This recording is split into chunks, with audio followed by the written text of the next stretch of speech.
I was holding the broken chain when she walked in, still wearing the dress I'd bought her for graduation. The necklace had been my grandmother's, a delicate silver piece with a small sapphire pendant, the only thing I owned that carried real memory, real weight. My grandmother had clasped it around my neck the week before she died, her fingers trembling but certain. "This suits you, Clara," she'd said. "Keep it close." I'd worn it every day for 8 years. Through college applications, through late shifts at the restaurant, through every moment when I needed to remember that someone had once believed I was worth something precious. Now it lay in pieces across my palm, the chain snapped in 2 places, the clasp bent beyond repair.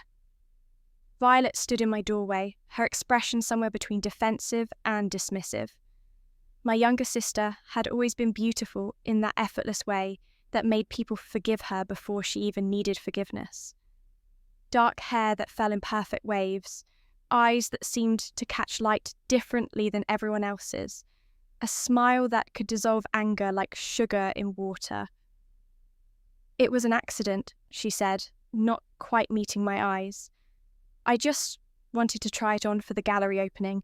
You weren't even wearing it." "You went through my jewellery box." My voice came out flat, empty of the anger I should have felt. "You knew I never take it off except to sleep." "God, Clara, it's just a necklace." She rolled her eyes, already turning away. "Mom said she'd take me to that new boutique downtown tomorrow. I'll get you something nicer." Something nicer. As if value could be measured in price tags and current trends. As if 8 years of memory could be replaced with an afternoon of shopping and my mother's credit card. I looked down at the broken silver in my hands.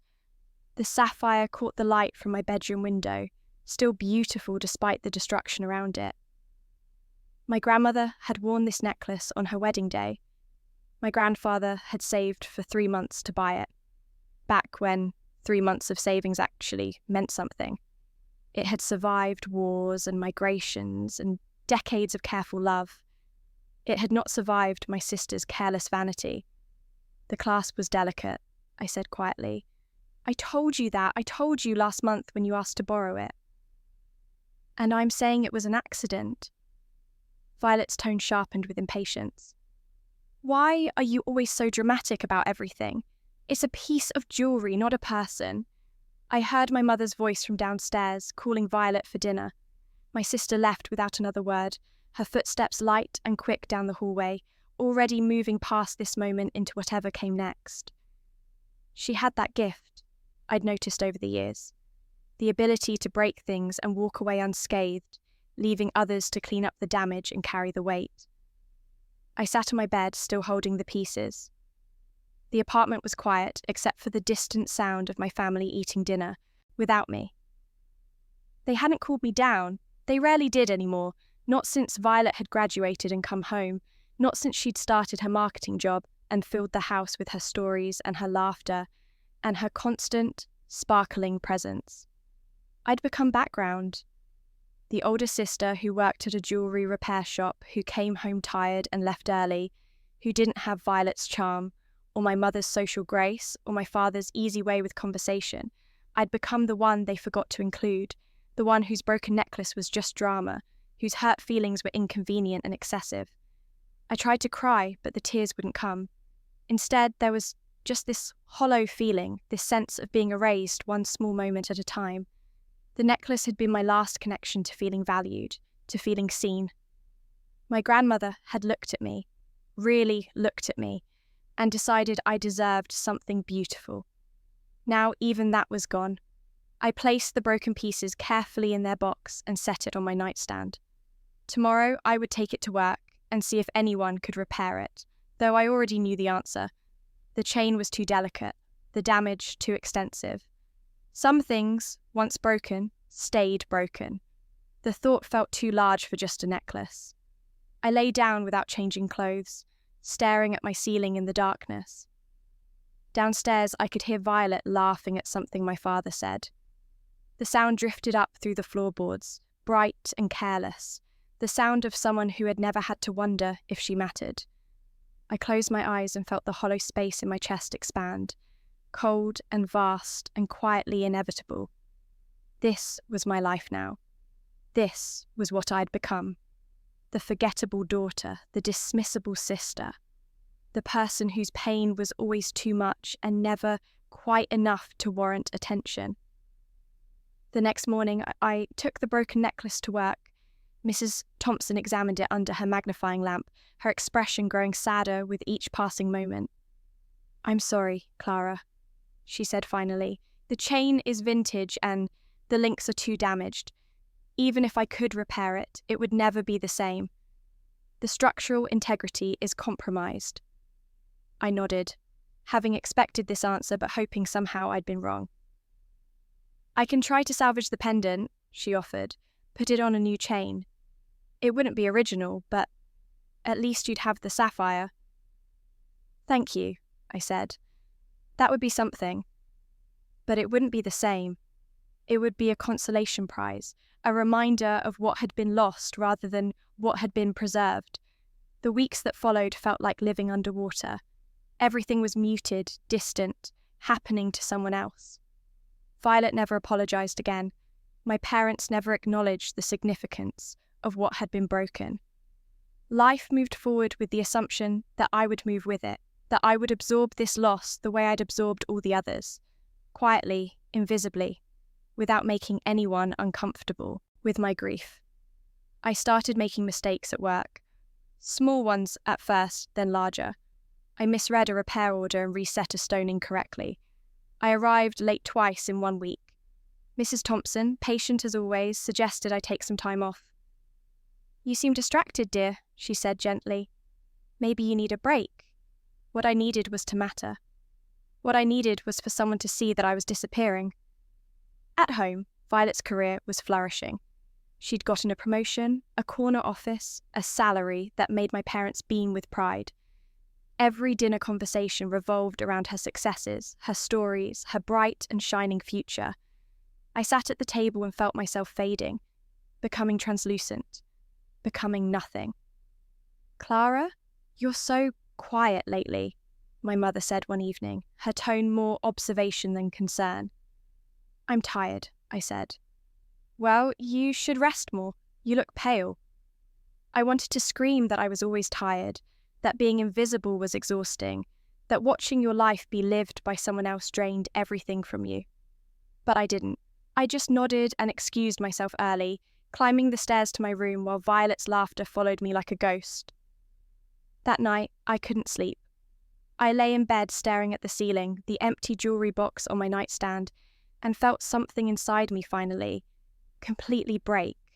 Not dramatically, not with tears or rage, just a quiet dissolution, a sense that the person I'd been was simply ceasing to exist. I got up and walked to my window. The street was empty, lit by orange street lamps, silent in that particular way of 3 a.m. I pressed my forehead against the cool glass and thought about endings, about how they came sometimes not with a bang, but with a whisper, with the gradual erosion of everything that made you real. My chest felt tight, my breathing felt shallow. I wondered, distantly, if this was what dying felt like. This slow fade into nothing, this gentle erasure. I went back to bed and closed my eyes, and sleep came like a curtain falling, heavy and final and almost welcome. When I woke, the light was wrong. Too bright, too direct, coming from the wrong angle through a window that wasn't mine. I sat up quickly, disoriented, my heart racing with the particular panic of not recognizing your surroundings. But then I did recognize them. My childhood bedroom. Not my current apartment room, but the one from years ago, with the pale blue walls and the desk I'd studied at through high school and the view of the maple tree that had died 3 winters back. The tree was green outside my window now, full and healthy, its leaves catching morning sun. I looked down at my hands. Younger. The small scar from a cooking accident last year was gone. The calluses from years of metalwork had vanished, leaving my palms smooth and unmarked. My phone sat on the nightstand, an older model, the one I'd replaced 2 years ago. I picked it up with trembling fingers and checked the date. 5 years earlier. I was 21 again. Violet was 17. I was home for summer break from college, working at a small jewellery shop downtown to help with tuition. My grandmother had been dead for 3 years, and her necklace was still intact, still whole, still hanging in its box in my drawer because I was too afraid of losing it to wear it every day yet. The memories came in waves, layered and strange. I remembered everything that had happened, the next 5 years of slow erosion and quiet dismissal, the breaking of the necklace, the feeling of being erased piece by piece. But I also remembered this moment, this morning, this version of myself that hadn't lived through any of it yet. I had been given something impossible, a second chance, a restart. For a long moment, I just sat there breathing carefully, testing the reality of this moment. The house was quiet around me, the familiar sounds of my family beginning their day filtering through the walls. My father's shower running, my mother's footsteps in the kitchen, Violet's alarm clock beeping down the hall. All of it familiar, all of it precious in a way I hadn't understood the first time. I got up and opened my jewellery box with careful hands. The necklace lay there, perfect and whole, the silver chain catching light, the sapphire pendant resting against white velvet. I picked it up and held it, feeling the weight of it, the reality of it, the impossible gift of having it back intact. This time, I wouldn't wait. This time, I wouldn't keep it locked away out of fear. I fastened it around my neck and the familiar weight settled against my collarbone. Something in my chest loosened, some knot of grief I'd carried through death and into this new beginning. I touched the pendant gently, making a silent promise. This time I would protect it. This time I would protect myself. This time, everything would be different. I dressed carefully, jeans and a simple shirt. Nothing special, but I moved with intention. Every choice felt significant now, weighted with the knowledge of where careless decisions could lead. I looked at myself in the mirror and saw someone I'd forgotten. A girl who still had time, who still had chances, who could still become something other than invisible. I went downstairs. My parents were at the kitchen table. My mother reading the newspaper, my father scrolling through his phone. They looked up when I entered, and I saw something in their expressions I'd forgotten. Casual acknowledgement, the basic recognition of my presence. I wasn't background yet. I hadn't faded yet. "Morning, Clara," my mother said. "There's coffee." "Thanks." I poured a cup and sat down, my hand rising unconsciously to touch the necklace. My mother noticed. "That's lovely. Is it new?" "No," I smiled slightly. "It was Grandma's. I've decided to start wearing it." "Oh, I'd forgotten about that piece." She tilted her head, examining it. "Elizabeth had wonderful taste, though you should be careful with it, darling. Vintage jewellery can be quite delicate."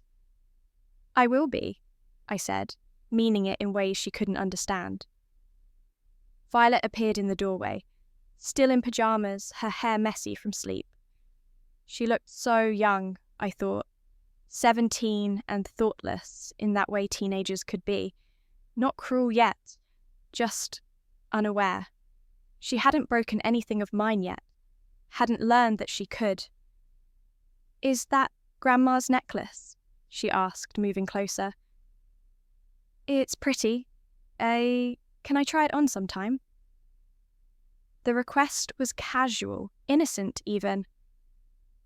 In my first life, I would have said yes immediately, eager to share, eager to please. I would have let her borrow it a dozen times over the next few years, each time telling myself that sharing meant caring, that saying no meant being selfish. "No," I said simply. "It's too delicate to pass around. But thank you for asking." The word hung in the air. No. Such a small word, but it felt revolutionary on my tongue. Violet blinked, surprised. My mother looked up from her newspaper. The refusal was unexpected, unprecedented, a crack in the pattern of who they thought I was. "Oh," Violet said. "Okay." She moved to the refrigerator without arguing, and I felt the first small shift in the current that had been pulling me under, setting a boundary, meaning it, not apologizing for having something I wanted to keep. My father looked at me over his coffee, something curious in his expression. "You seem different today, Clara, more focused." "Maybe I am," I said. The summer unfolded in strange doubled time. Every day carried the weight of two timelines, the life I'd lived before and this new path I was forging. I worked at the jewellery shop, but this time I paid attention differently. I wasn't just learning repair techniques, I was studying the business itself. Mrs. Thompson ran a successful operation, but I could see the inefficiencies, the missed opportunities. She focused exclusively on repairs, turning away customers who wanted custom work because she said it was too time-consuming. She didn't have a website relying entirely on word of mouth and foot traffic. Her pricing was conservative, almost apologetic. "Mrs. Thompson," I said one afternoon, during a slow period, "have you ever thought about offering custom design services?" She looked up from the watch she was repairing, surprised. "Custom work? Oh, that's too complicated, dear. Repairs are steady income." "But custom pieces have higher margins," I said, "and they build client relationships in a different way. People remember who made their engagement ring." She studied me for a moment, and I saw her reassessing, seeing something in me she hadn't noticed before. "You've been thinking about this?" I have," I admitted. "I've been thinking about a lot of things." "Well," she said slowly, "if you want to try taking on a custom project or two, you're welcome to use the workshop after hours. Consider it part of your education." I accepted immediately, and that evening I stayed late, sketching designs at the workbench. Simple pieces at first, delicate rings, minimalist pendants, designs that felt contemporary but timeless. I took photos of my sketches and posted them online, testing interest, building a presence. The response was immediate. People wanted what I was offering, jewellery that felt personal without being costumey, quality without pretension, beauty without apology. At home, I maintained careful distance from Violet, not coldly but deliberately. When she asked to borrow my clothes, I said no pleasantly. When she wanted to use my car, I explained I needed it. When she tried to pull me into her dramas with friends or boys or college applications, I listened but didn't absorb the chaos as my own. My parents noticed the shift.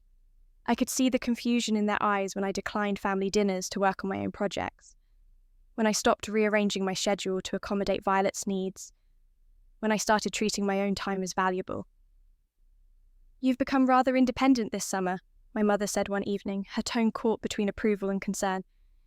"I'm 21, I replied simply. It seemed like time. What I didn't say, I'm 26. I've already lived through becoming invisible. I won't do it again. By the end of summer, I had 20 orders and a growing online following. Mrs. Thompson was impressed enough to offer me more workshop time, more flexibility, more encouragement. I worked late into the nights, my hands learning the muscle memory of creation, my mind calculating costs and margins and growth potential. Each piece I made carried intention. I wasn't just crafting jewellery, I was building proof of my own value, creating something that couldn't be dismissed or overlooked. Every completed order was evidence that I existed, that I mattered, that my work had worth.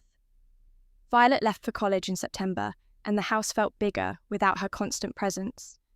My parents seemed bewildered by my focus, by my lack of interest in filling the space she'd left, by my polite but firm refusal to be the daughter who simply accommodated and adjusted. "You're so serious lately," my father said one evening, watching me photograph a bracelet I'd just completed. "I'm building something," I told him. He nodded slowly, not quite understanding, but sensing that something fundamental had shifted in me. The business grew steadily through that fall and winter. By Christmas, I'd saved enough to register it officially. I called it Revenir Fine Jewellery, from the French word meaning to return or to come back. The name felt right, carrying layers of meaning I didn't explain to anyone. Every piece I made carried the intention of second chances, of choosing yourself, of reclaiming what had been taken or lost. I designed a logo, built a simple website, opened social media accounts. I treated the business like it was already successful, and slowly it began to be. Orders increased. My Instagram following grew. A local boutique asked to carry some of my pieces on consignment. By the following spring, I'd outgrown Mrs. Thompson's workshop. I rented a small studio downtown, just enough space for a workbench and good lighting, and a display area for meeting clients. The rent was high, but the orders justified it. I was making pieces people wanted, jewellery that felt both timeless and contemporary, that carried weight without heaviness. Mrs. Thompson came to my studio opening, proud and a little wistful.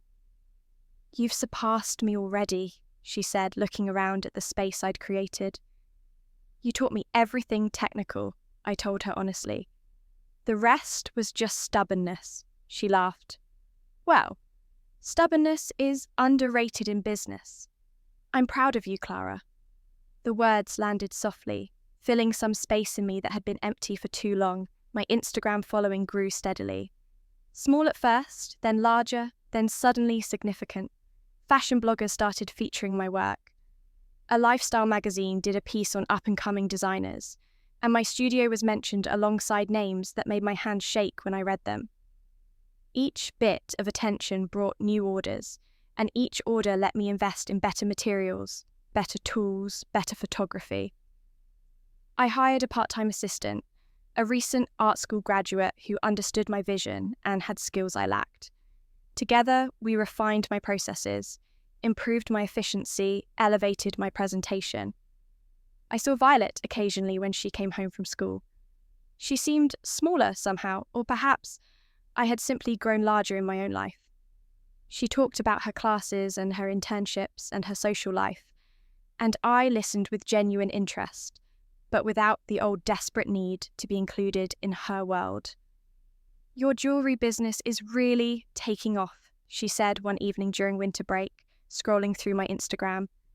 "These pieces are gorgeous, Clara. You're actually really talented." The "actually" stung slightly, but I let it pass. "Thank you," I said, and meant it and felt nothing else. No hunger for her approval, no need for her validation. Just simple gratitude for a compliment. She looked up at me, something uncertain in her expression. "Do you think you could make me something for my birthday, maybe?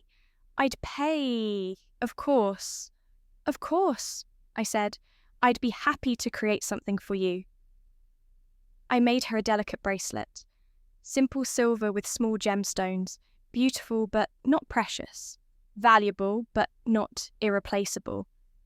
She loved it, wore it proudly, showed it off to friends, tagged me in photos. I was glad she loved it, but I felt the gladness from a safe distance, from a place that couldn't be diminished by her reception. The years passed in this new rhythm. My second life unfolded with the surreal quality of living a story you already knew the ending to, except this time you were writing a different conclusion. The business expanded beyond what I dared imagine in my first life. I moved to a larger studio with actual retail space, hired 2 more people, started attending jewellery shows and industry events. My designs evolved, became more sophisticated, attracted higher-end clients. I won a small design award, then a larger one.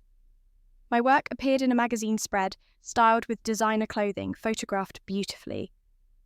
Each achievement felt like proof, not to anyone else, but to the girl I'd been in my first life, the one who'd held broken silver and felt herself breaking too. I dated occasionally, casually, without the desperate edge I carried before. I made friends in the jewellery community, people who understood the specific joy of creating beautiful things with your hands. I travelled to gem markets in Thailand and India, to metalwork conferences in Italy and Japan. I built a life that felt solid and mine and impossible to dismiss. My parents slowly began to understand what I'd built, though it took years for them to fully grasp it. They attended events at my studio, looking bewildered but proud, taking photos with my displays in the background. My mother started wearing my pieces to her social events and came back with orders from her friends.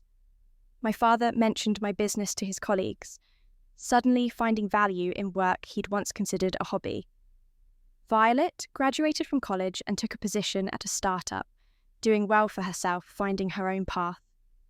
We saw each other at holidays, exchanged texts occasionally, maintained the pleasant surface relationship of siblings who liked each other without being particularly close. The distance between us felt healthy rather than hostile. We weren't enemies, but we weren't intimates either. We'd settled into a comfortable acknowledgement of being fundamentally different people who happened to share DNA. 3 years after my rebirth, 8 years after the necklace had broken in my first life, I opened my second location. A larger space in a better neighbourhood with a proper showroom and a workshop visible through glass walls so clients could watch pieces being made if they wanted. The opening was covered by local press.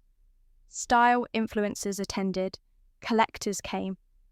My work hung on walls and sat in lit cases, each piece telling its story of craftsmanship and intention. My parents came to the opening, genuinely proud now, no longer confused by my success but embracing it. My father gave a small speech about being amazed by what I'd built. My mother wore one of my necklaces and introduced me to her friends with obvious pride. Violet came with her boyfriend, a software engineer she'd been dating for a year.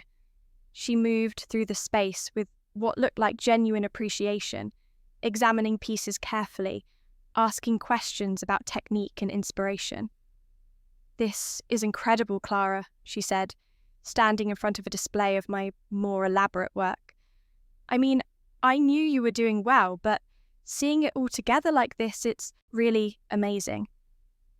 "Thank you," I said. She hesitated, then continued.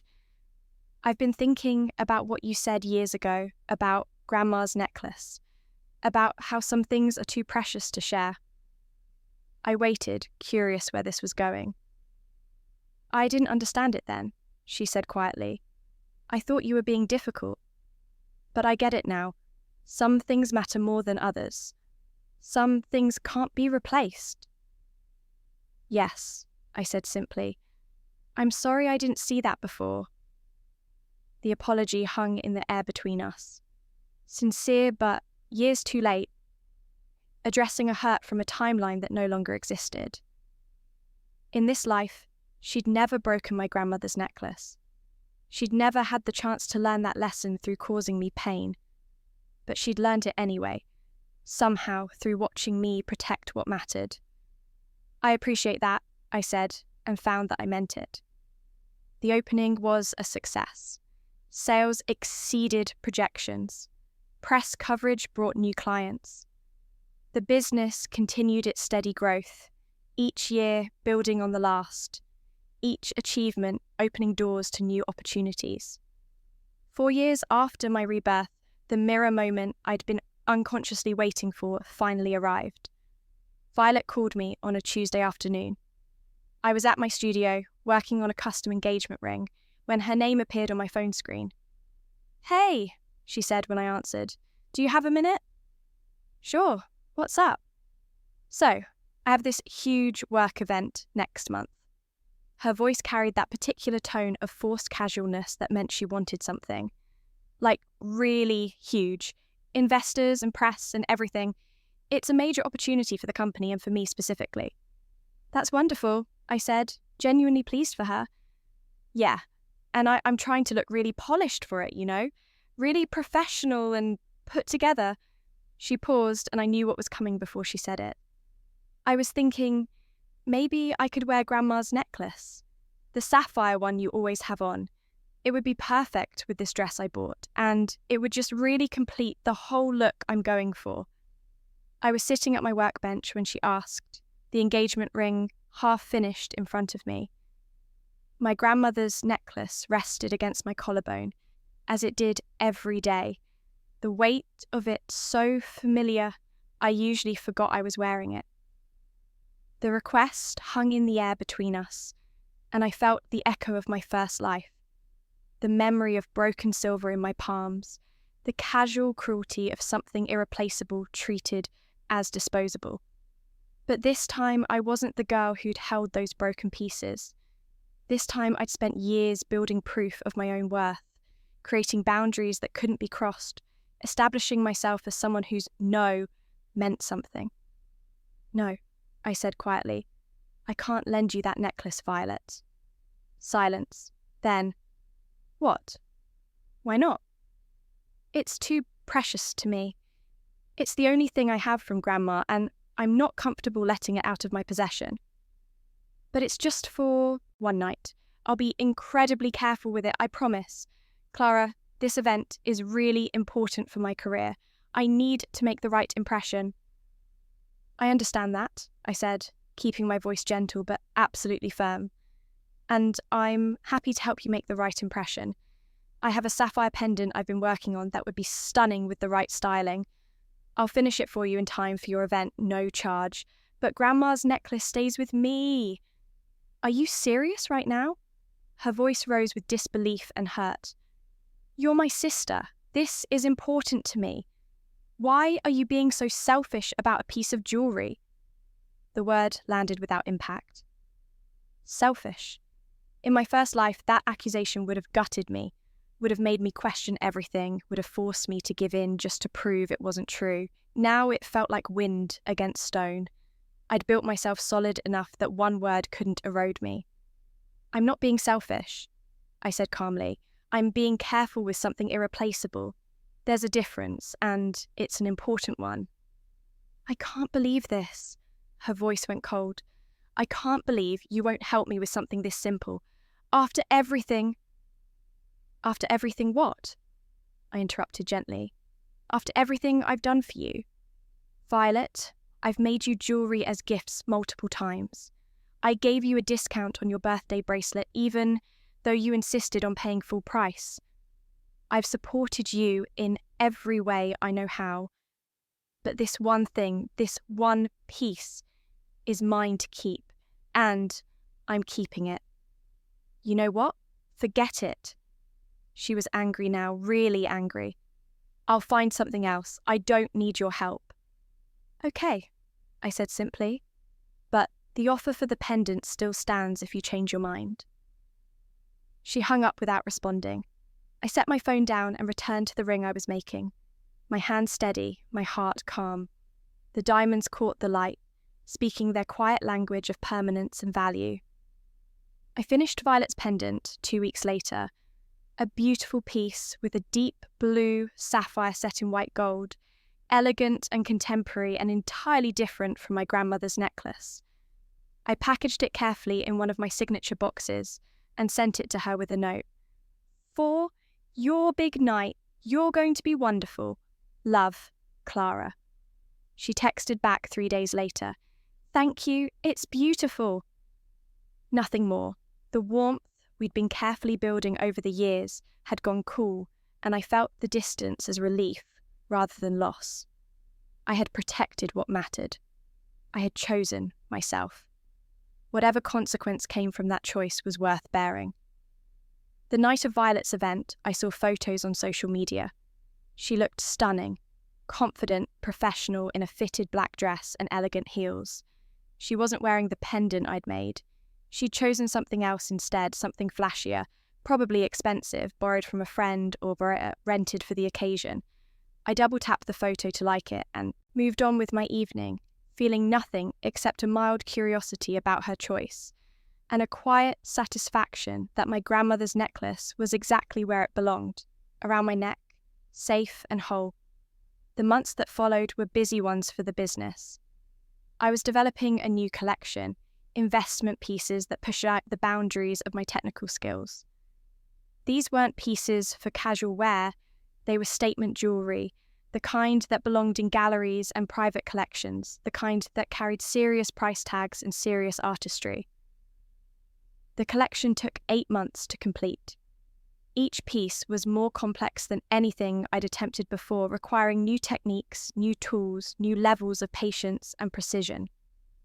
I worked longer hours than I had in years, driven by a vision that felt both clear and urgent. When the collection was finally ready, I organised a trunk show at my studio. We sent invitations to our best clients, to press contacts, to collectors who'd expressed interest in my work. The response was overwhelming. Nearly everyone invited confirmed attendance. The evening of the show arrived with that particular tension that comes from months of preparation culminating in a single event. My team had transformed the studio into something magical. Soft lighting, champagne, and small bites. Music that set the right mood without overwhelming conversation. The pieces were displayed throughout the space, each one positioned to catch light and attention. The centerpiece of the collection was a necklace I'd spent 3 months creating. Complex metalwork supporting an arrangement of rare sapphires, elegant and bold and unlike anything I'd made before. The price tag was $45,000. Guests began arriving at 7. Collectors, style editors, long-time clients, friends I'd made in the industry. The studio filled with conversation and admiration, and the particular energy of people who appreciated beautiful things, encountering work that exceeded expectations. I moved through the crowd in a dress I'd bought specifically for tonight, simple but elegant, black to let my jewellery be the focal point. My grandmother's necklace rested against my collarbone as always, a reminder of where I'd started and why any of this mattered. Around 8, I saw my parents arrive, and, with them, unexpectedly, Violet.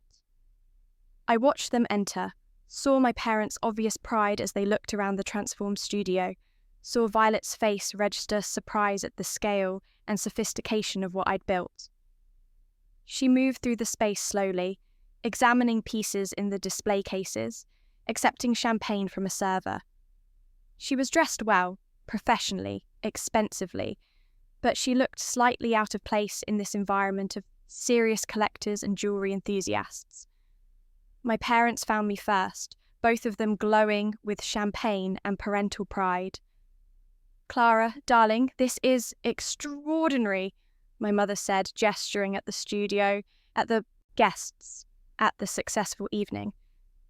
"I had no idea you'd built something this significant." "I've been trying to tell you for years," I said mildly, without accusation. "I know." She had the grace to look embarrassed. "We weren't listening very well, were we?"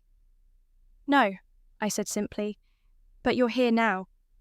That's what matters." My father pulled me into a hug, rare and genuine. "We're so proud of you, Clara. Truly." I accepted the embrace, feeling the complicated knot of resentment and love and distant forgiveness that defined family. They had failed me in my first life, had let me become invisible, had valued Violet's sparkle over my substance. But this time, I'd protected myself. This time I'd built something they couldn't ignore or diminish. Violet approached while I was speaking with a collector about the centerpiece necklace. She waited politely for a break in conversation, then stepped closer. "Can we talk?" she asked quietly. "Of course, let me just finish here." I completed the conversation with the collector. He was interested in commissioning something similar for his wife, and then turned to Violet. We moved to a quieter corner of the studio, away from the main crowd.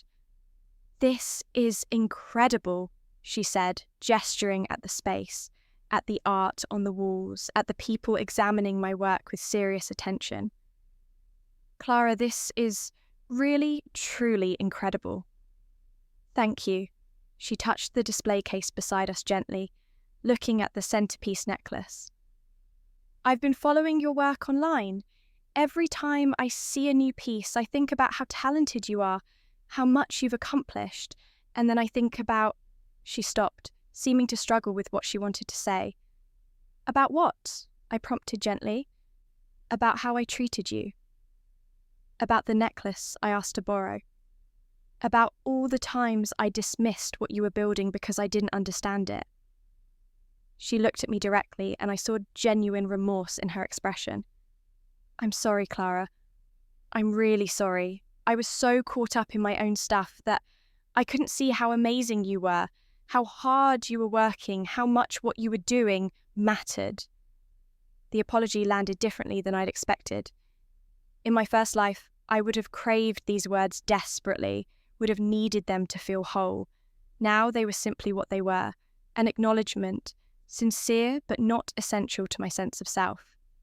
I appreciate you saying that, I said. I was angry when you wouldn't lend me Grandma's necklace, she continued. I thought you were being petty or difficult, but you were just protecting something that mattered to you. And you were right to do that. I wouldn't have been careful enough with it. I wouldn't have understood what it meant. No, I agreed quietly. You wouldn't have, not then. But I understand now, she said, looking at all this, at what you've built, at the way people respond to your work. I understand that some things are too precious to risk, that value isn't just about money, that the things worth having are worth protecting.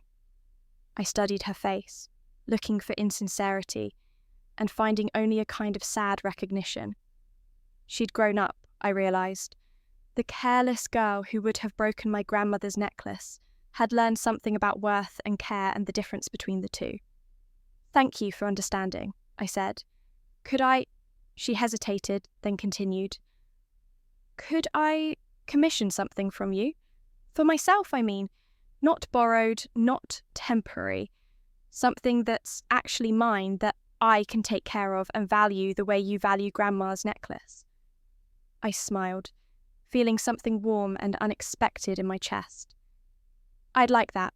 Let's schedule a proper consultation. She nodded, relief visible in her expression, and we stood together in comfortable silence for a moment, watching the crowd move through the studio, watching people engage with the work I'd spent years creating. I'm proud of you, Violet said quietly. I know I haven't said it enough, or maybe at all, but I am. I'm really proud to be your sister. The words settled softly, filling spaces that had been empty for longer than she knew. The evening continued successfully. Sales exceeded my projections. Several pieces from the collection sold that night, including the centerpiece necklace. The collector who'd been interested in commissioning something similar put down a substantial deposit. Press coverage the following week brought a surge of new clients and inquiries. But more than the business success, something had shifted between me and my family. My parents saw me clearly now, not as background to Violet's brightness, but as someone who'd built something substantial and meaningful. Violet saw me not as someone to use, but as someone to learn from. The forgiveness I offered them wasn't immediate or complete, but it was real. They had failed me once, in a timeline that no longer existed. In this life, they had been given the chance to do better, and slowly, uncertainly, they were taking it. 3 weeks after the trunk show, Violet came to my studio for her consultation. We spent an hour discussing designs, and I watched her face light up as we talked about stones and settings and the story she wanted the piece to tell. I want something that reminds me to be careful, she said. Something beautiful, but also meaningful. Something that makes me think about value every time I wear it. I created a ring for her, something that balanced elegance and strength, contemporary and timeless, uniquely suited to her hand and her style. The design process took weeks, the creation another month. When I finally presented it to her, she cried. It's perfect, she said, slipping it onto her finger. Clara, it's absolutely perfect. Good, I said, and meant it. She paid in full without hesitation, the price tag substantial but fair. She didn't ask for a family discount or special treatment. She understood now that quality required investment, that beauty costs something, that the things worth having were worth paying for. We started meeting for coffee after that occasionally, carefully rebuilding something that felt less like the desperate closeness of my first life, and more like the respectful distance of two adults who shared history but not obligation. She asked about my work, and I asked about hers. She stopped assuming I would accommodate her needs, and I stopped resenting her for asking. The business continued to grow. I hired more staff, opened a third location, started attracting international clients. My work appeared in museums and galleries. I won awards that meant something in the industry. I built a reputation not just for beautiful jewellery, but for integrity, for quality, for work that lasted. 5 years after my rebirth, exactly 10 years after I'd first worn my grandmother's necklace in my first life, I was invited to be part of a major jewellery exhibition at a prestigious gallery. The exhibition would feature work from established and emerging designers, pieces that represented the best of contemporary jewellery design. I selected 12 pieces for the exhibition, each one representing a different aspect of my journey, from the simple early designs to the complex investment pieces that had made my reputation. The centerpiece was a new necklace I'd created specifically for the show, a piece about transformation and resilience and the beauty of second chances. The opening night was crowded with collectors, critics, other artists, press. My work hung on walls and sat in lit cases throughout the gallery, each piece telling its story through metal and stone. Violet came to the opening with her fiancé. She'd gotten engaged 3 months earlier, and I designed her engagement ring, a commission that had felt like the final closing of the circle between us. She wore the ring I'd made for her first commission, and she moved through the gallery with obvious pride in my work, in my success, in the sister she'd learned to see clearly. My parents came too, both of them visibly moved by seeing my work in this context, surrounded by serious art, being examined by serious people. My mother had tears in her eyes. "You did it," she said quietly, standing beside me in front of the centerpiece. "You built something extraordinary." "Yes," I said simply. "I wish we'd seen it sooner," my father added. "Seen you sooner." "You see me now." "No," I replied. "That's what matters." Violet approached while we were standing there, her fiancé beside her. "There's someone I want you to meet," she said, and I heard something nervous in her voice. The someone was a woman from a major fashion publication, one of the most influential style editors in the industry. Violet had somehow convinced her to come to the opening, had talked up my work enough to pique her interest. "Your sister is very persuasive," the editor said, shaking my hand. "And looking at your work, I can see why she's so proud. This is exceptional." The conversation that followed led to a feature in the magazine, which led to more attention, more clients, more opportunities. Violet had used her connections and her persuasive skills not for herself but for me, had advocated for my work in spaces I couldn't access on my own. "Thank you," I told her later that evening. Thank you. "You're my sister," she said simply. "I'm allowed to be proud of you. I'm allowed to help when I can." I stood alone in the gallery after most guests had left, my hand rising unconsciously to touch my grandmother's necklace. The silver and sapphire that had survived everything, neglect and time and the careful protection of someone who'd learned their own value the hard way. The necklace was warm against my skin, familiar and precious and entirely, absolutely mine. Through the gallery windows, the evening light was golden and soft, and I felt the deep satisfaction of having built something that couldn't be taken, couldn't be broken, couldn't be diminished by anyone's carelessness or disregard. I had been given a second chance, and I had used it not for revenge, but for reclamation. Not to punish those who'd hurt me, but to protect what mattered. Not to prove my worth to others, but to prove it to myself. The girl I'd been in my first life, the one who'd held broken silver and felt herself breaking too, she would have been proud, I thought.